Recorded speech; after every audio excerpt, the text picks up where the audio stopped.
exponentially. Pizzeria security. Is that a thing? Not anymore.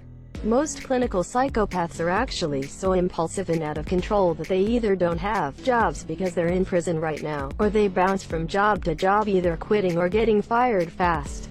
A prominent trait of psychopathy is actually an inability to hold down jobs for long periods of time. People might say, surgeons or CEOs.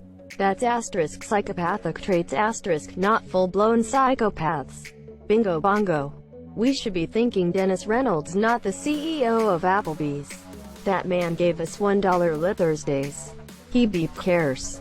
Honestly, I'd rather go to Patty's than Applebee's. Reddit mods. Jobs. Internet janitors. Serial killers seem to like positions of authority but almost always have sexual assault, battery, priors, so they often end up as rent-a-cops and security guards. The DMV. Power trippin', take a number, go beep yourself beep beep.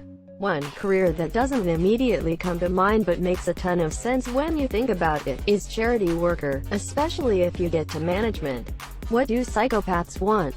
To get away with abusing power over others.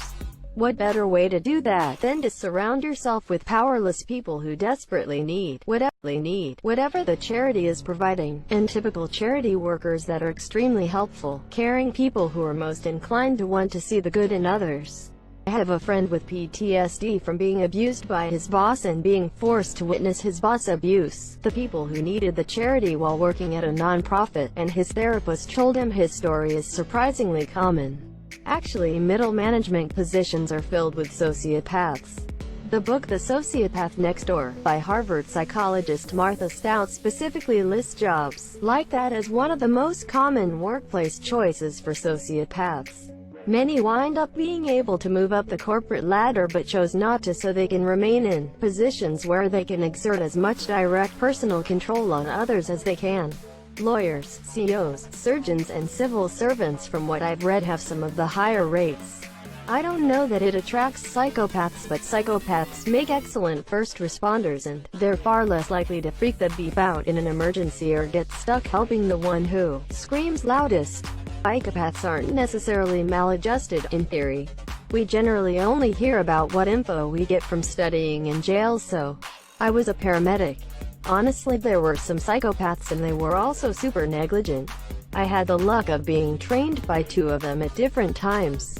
She burned me with cigarettes and would scream at me and make fun of patients. Another guy the first was trained by was very competent but lacked any empathy, and patients would get scared around him.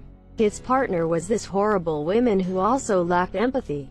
The three of us got a special award and I was mad because my trainers had mocked this patient to the point where she didn't want to get to the hospital and I convinced her to go. I refused to go to the award ceremony because I hated those two so much. Then my ex worked with this psycho lady who would purposely put heroin addicts in withdrawal for fun, even if they weren't overdosing. She wound hide an IM injection syringe of Narcan and stabbed them. One guy started crying and said, "You're purposely trying to make me sick," and she jabbed him anyway. One medic told me a story where another medic peed on homeless women. My supervisor smacked the homeless guy so hard a tooth fell out, and a former friend of mine bragged about cracking the orbital socket of another homeless person. Holy beep, you've met some scum. You'd expect those drawn to the field would be a more compassionate bunch overall. Unemployment department phone employee. Are they real? Or are you just on hold forever with no one ever connecting to you? If you ever to get connected, the person you talk to is your middle school bully. Construction. As a construction worker, I have met literally the worst human beings I've ever met while in the trades. One guy, because I quit working for a beep company, legit said he should rape me. And NAMP, #X200B, like okay but. Beep weirdo. Some, not all, but yeah, I totally believe it. I